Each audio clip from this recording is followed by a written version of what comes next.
General और OBC के जो बॉयज और गर्ल्स हैं उनकी बात करें, आपको मैक्सिमम क्वेश्चन अटेम्प्ट करने हैं।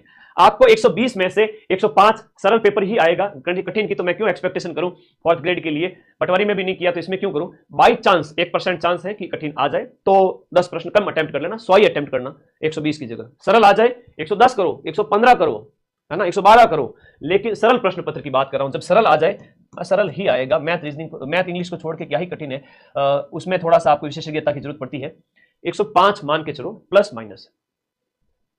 क्या फायदा गुरुजी, कल पेपर है, आज आपने पीडीएफ डाली। मेरे भाई ये सारी पीडीएफ 1 महीने पहले टेलीग्राम में डाली हुई थी, आज तो मैंने वापस से टेलीग्राम में शेयर की है दूसरी बार। अब तुम लोग माइंड मैप जो मक्खन चैनल है, देसी घी चैनल है, उसको सब्सक्राइब करके रखते हो नहीं और फिर शिकायत करते हो गुरुजी आज पीडीएफ क्यों दी। बेटा मैंने 1 महीने पहले पीडीएफ दे दी थी। तो मार्केट में इधर उधर पढ़ने से बेटर है कि आपको एक ही जगह पढ़ना है, वो है आपका माइंड मैप। ठीक है, मैं हमेशा पहले पीडीएफ देता हूं। Okay, thank you. समझो इस चीज को, ज्वाइन करके रखो, हमेशा सुख पाओगे। जनरल ओबीसी वाले बच्चे 105 प्लस माइनस इतने अटेम्प्ट कर लेना। अब एससी एसटी ईडब्ल्यूएस एमबीसी के जो गर्ल्स बॉयज हैं, इन बच्चों को कहूंगा आप 100 के आसपास अटेम्प्ट करें। आपको ज्यादा रिस्क नहीं लेना है, 100 105 तक भी जा सकते हो अगर आपको आता है तो। नहीं आता है तो 20 प्रश्न छोड़ दीजिएगा, कोई दिक्कत नहीं है। मैथ इंग्लिश वगैरह में कुछ, कंप्यूटर का एक आध कुछ हो तो, साइंस का कुछ एक आध हो तो, हर एक सब्जेक्ट में 1-2 प्रश्न है वो थोड़ा कठिन आएगा। डाइवोर्स की जो बहनें हैं, वीडियो जो बहनें हैं और दिव्यांग जो भाई है, उनके लिए कहूंगा आपकी कट ऑफ कम जाएगी।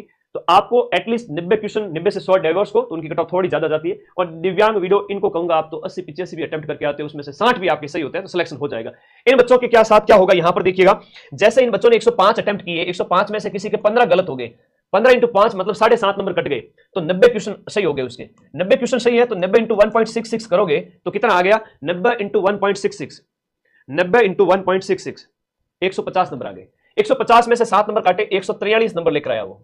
कितना नंबर लेकर आया, 143। नेगेटिव होने के बाद में कट कटा के 90 सही, कि 90 सही हुए मेरे और 15 गलत हुए, तो 15 गलत के 7.5 नंबर कट गए, वो 90 सही में से कटेंगे। और 90 सही के हुए आपके कितने, 90 सही के हो जाए 150 नंबर, और 150 में से -7 करोगे, -7.5 नंबर 150 में से, तब उसके नंबर आए 143। तो जो सही हुआ है उसमें से कट करके, काट पीट के पीछे जो नंबर बचेंगे वो 100, किसी के 135 बचेंगे, किसी के 130, 140। इस कैटेगरी का अच्छा स्कोर आपको थोड़ा ध्यान रखना है। इस कैटेगरी की बात करें तो 100 में से मान लो आपके 15 से 20 क्वेश्चन भी गलत हो गए, तो 15 के वही आपको 7.5 नंबर कट करना पड़ेगा 85 क्वेश्चन में थे। तो 85 क्वेश्चन की बात करें, इन बच्चों का 85 क्वेश्चन 141 नंबर होते हैं। 141 में से 141 में से आपने माइनस किया कितना, 7.5 नंबर, तो इनके भी 130 नंबर आ रहे हैं, 125 नंबर आ रहे हैं, वो शेप हो जाएंगे। आई बात समझ में ना, ऐसे कैसे ये भी है। अब आगे आ जाओ।